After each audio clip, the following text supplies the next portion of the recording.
আমার প্রথম কথা, গতকাল ইলেকশন কমিশনার একজন পদত্যাগ করেছেন। সংবাদপত্রে দেখলাম বাংলার ওপরে যথাচ্ছার সন্ত্রাস, বাংলার ওপরে জোর করে নির্বাচনী ফোর্সফুলি দখল করবার যে প্রচেষ্টা, কেন্দ্রীয় সরকারের লুট করবার যে প্রচেষ্টা তিনি মেনে নিতে পারেননি।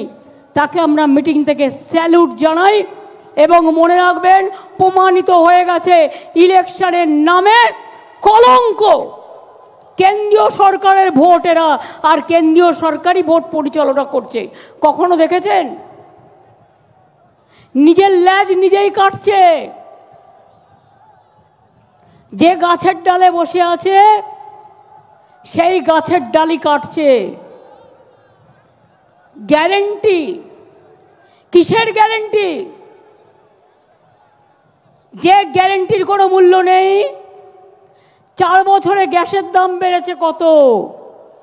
ওহে নন্দলাল, বলি বাহবা নন্দলাল, বিনা পয়সায় চাল ফুটছে। 1000 টাকার গ্যাসে ফুটছে বিনা পয়সার চাল। বাহবা নন্দলাল।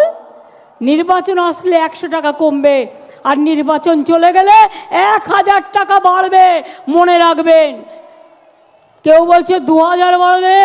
70,000 কোটি টাকা কামিয়েছে, পকেটে ভরেছে শুধু গ্যাসের দাম বাড়িয়ে। মনে ছিল না গরিব লোকেদের কেরোসিন নেই, তাদের কাঠ নেই, তাদের কয়লা নেই, তারা রান্না করবে কোথার থেকে? মনে ছিল না? কোথায় ছিল আপনাদের গ্যারেন্টি? 100 দিনের কাজ সংবিধানের গ্যারেন্টি।